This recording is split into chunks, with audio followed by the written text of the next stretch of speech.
Hello and welcome to Car Dealer Live. I'm James Baggott, I'm the founder of Car Dealer Magazine, and today I'm delighted to be chatting to our American colleague, Cliff Banks. Good afternoon, Cliff. It's great to be with you. It's 9 o'clock here in the morning here in Detroit, Michigan, sunny Detroit, Michigan. That's Too. nice. Nice to hear, Cliff. Thanks ever so much for joining us early in the morning there. So for those of you who don't know who Cliff is, he's an automotive journalist for 25 years and publisher of the Banks Report. It's an automotive industry website that focuses on the automotive industry, including dealers and manufacturers. He's based in Detroit, Michigan, and he's obviously joining us today to tell us a little bit about how the American market is coping over there. So, Cliff, firstly, and we've been very much focused, obviously, on the British market. It's been a very turbulent time here. How has it been over there in the States for car dealers? Well, actually, it's been much better than we expected as we were going into this in mid-March and end of March. And certainly April was very rough, but in May, things started to turn around. June, things started to get better. July was a really good month for most car dealers. Sales, certainly sales were still down across the board, but profitability was up as dealers were finding new ways of doing business in terms of reducing headcount, reducing other expenses, focusing more on trying to do the online or digital type, maybe not so much transaction, but letting customers do as much of the work as possible online prior to the transaction. So it's been fairly better than we expected. And there were times we were thinking doomsday was here, but I think profitability is up. Certainly used car grosses are much higher because of lack of inventory. We'll see how that continues. I think August sales seem to retract a little bit. Obviously, we don't report numbers. Most of the manufacturers today aren't reporting monthly numbers. So it's quarterly, so we have to triangulate quite a bit and make some assumptions. Cliff, I find that absolutely fascinating that that's near enough tracked exactly what's happened here in the UK. I mean, I'm not sure how closely you follow the market here, but that's near enough an exact identical picture to what right. we've seen. Well, we do get monthly figures for new car sales, and this morning we got them for August. They were down 5.8%. But that's compared to last year when actually a lot of cars were forced into the market because of emission changes. So actually not too bad for That's not bad at all. That's phenomenal, actually. I mean, if we would have said 3 months ago, we probably would have thought it was going to be a lot worse. So have you seen a similar picture in American dealers that we have here to a trend to move into selling online? And if so, is that a massive change for American dealers? Well, that's a great question, James, because I don't know if I would put myself in the skeptical camp. I mean, I'm all about technology and leveraging the internet and the web to improve our businesses and the way we interact with customers as dealers over here. I started the Ward Z Dealer 100 back in 2000, so I'm very focused on that. But I think a lot of what we see in the media today regarding online sales, a lot of it is that there's a measure of hype involved. I don't think we're delivering, or the industry is delivering many more vehicles to homes. And I'm not sure that the actual transaction is happening online as much as people might have us believe. But it is just because of technology advancements over the last few years, I think it's becoming a lot easier for customers to interact with a dealer and to conduct as much of the business online as possible. But I mean, look, we take Carvana, which is in the news quite a bit, and one that everyone watches closely as being a digital retailer. And to some extent it is, but the fact is it takes 14 to 15, average of 14 to 15 touch points between a customer and a Carvana employee before a transaction is actually consummated. So it's not as simple as going onto your phone and picking out a car, and within 5 minutes you have a vehicle. It's not as easy as that. And so, I think we have to understand the digital, what that true definition is. So I don't know what you guys are seeing. Yeah, we certainly hearing some really good things about Carvana. And is the other website Vroom? Is that the other one? Vroom, yes, Vroom, Carvana, yeah. And how do the traditional dealers? What do they think of these guys?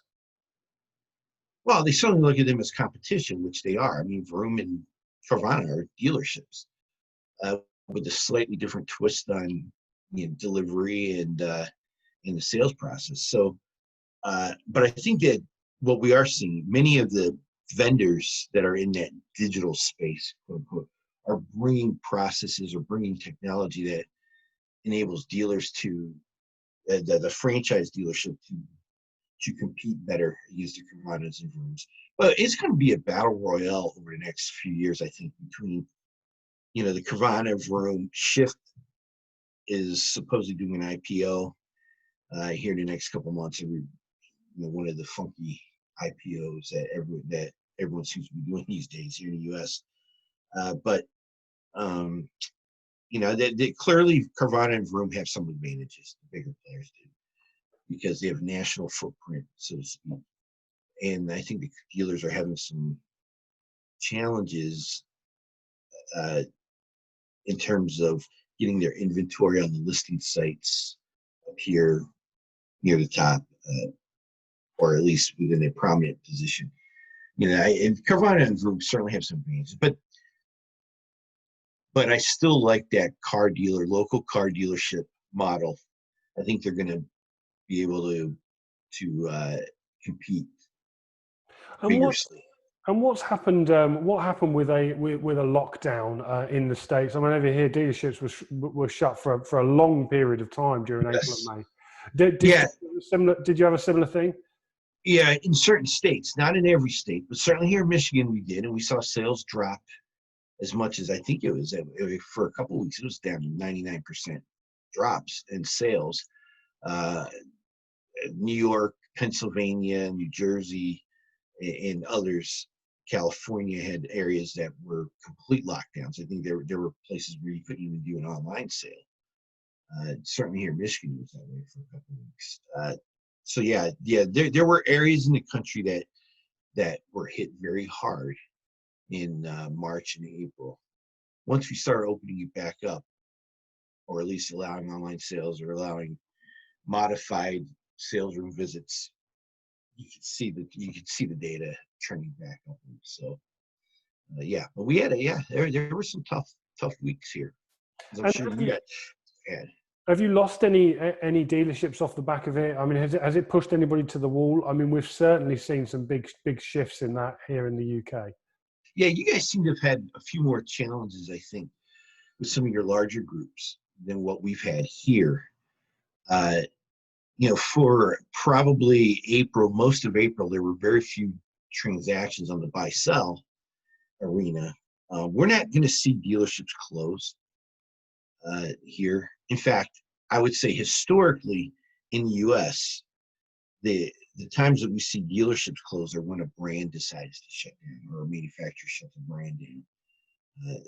And we certainly saw it with Oldsmobile in 99, 2000. And then we had the Great Recession, in which our bankruptcy courts forced manufacturing GM and Chrysler to shut down thousands of dealerships. Other than that, we don't typically see dealerships close. What we do see is dealers exit sales, and sell. But again, we're not going to. I don't think we're going to see a huge move towards that. Some people are predicting record-breaking year on the buy-sell arena here. I don't see that happening. Typically, it's 2% of the market that we have 2% of the dealerships change hands every year, and that's going back the last 6 years. And I think we'll see something similar this year and into the future. One of the things we've seen here really pick up is the used car market. It's been incredibly buoyant. It's been very difficult for dealers to get hold of stock, and prices have been pushed up as a result. Are you seeing similar things over there in the States? Very much so. Very much so. It's part of the challenge is that going into this, a lot of large groups pushed a lot of inventory, got rid of the inventory, and now trying to recapitalize, so to speak, or rearm has been a challenge. And then certainly the Carvanas and Rooms of the world have added another wrinkle into that, and that perhaps may be the biggest challenge for car dealers is having to deal with the inventory issues that Carvana and Room are buying and are pushing prices up right now. We'll see that level off at some point. I think we probably already are starting to see that a little bit. Manheim, Black Book, others keep really good track of that data. So I think, but I would say this: here in the U.S., I keep telling dealers it's not so much the national data; it's more so what's going on in the local market that I think is going to impact dealers more. So I would spend much less time focusing on what's going on nationally and more on what's going on in my local market and at the auction and what other dealers are doing, because I think each market is going to be different. And over here, we've seen seismic shifts off the back of coronavirus. Dealers are heavily involving investing their money into online sales now. Yes, yeah. Huge changes we're seeing, and it probably will happen it's probably changed the landscape for years to come. Is that a similar thing over there in the States? Have dealers really taken this time to change their businesses? Well, yes, at least certainly what we are hearing from some of the vendors, the technology players that offer those services and those solutions have been very busy. And I know of two that have raised a significant amount of money very recently, following, just within the last couple months.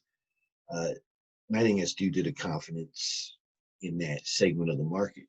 And yeah, dealers certainly have invested and have turned to those models and those vendors much more aggressively than what they were doing. Like I said, we'll see. I think at some point we'll see what's hype and what isn't. And I think we have quite a few vendors in our space that have that offer those services. We're going to see a shakeout at some point, probably some consolidation, and we'll see some probably forced out of the market.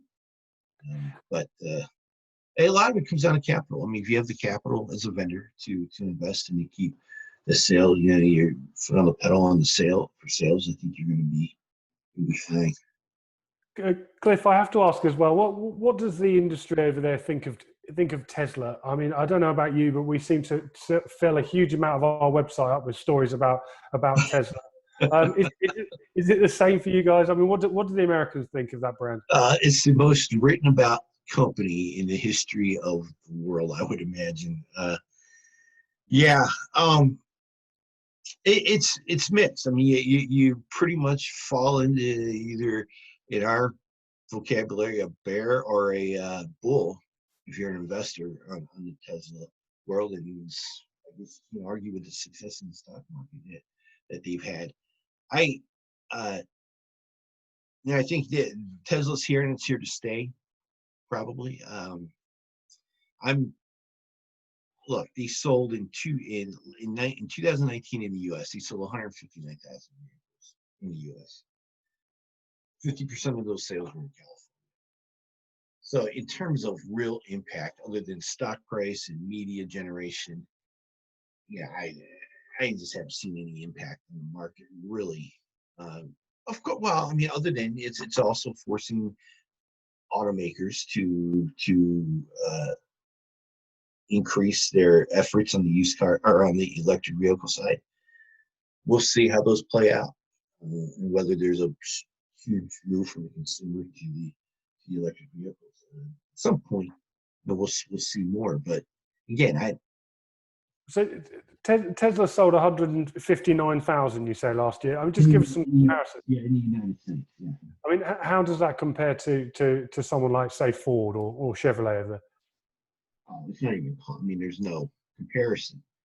I mean, I think Ford sales as many F-150s in a week that Tesla sells in a year. I don't know what the exact data is, but doing the math. But yeah, there's no comparison in the number of sales. And I'm not decrying what Musk has built. He has built a phenomenal brand and is certainly having impact on the world. And I think it's powerful when you see his rockets into the space station with astronauts and come back safely. That's nothing to fall asleep on. I mean, he's done a phenomenal job.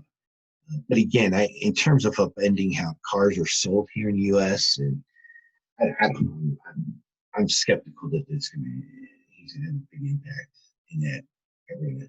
In fact, I would think as they start moving, as they get into that 200, maybe 300,000 sales, if they ever reach that level here in the U.S., they're going to have to start looking at their retail model and how they actually sell those cars. I think they'll have to move closer to a dealer network as opposed to selling it themselves and servicing those vehicles themselves. That's my guess. Certainly some huge changes in both our markets, Cliff, and Yes.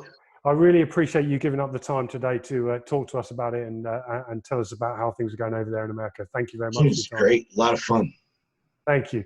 So for more videos like this one, you can log on to cardealermagazine.co.uk and click on the live tab at the top of the page. Thanks very much for joining me. Thanks once again to Cliff, and I'll see you next time. Goodbye.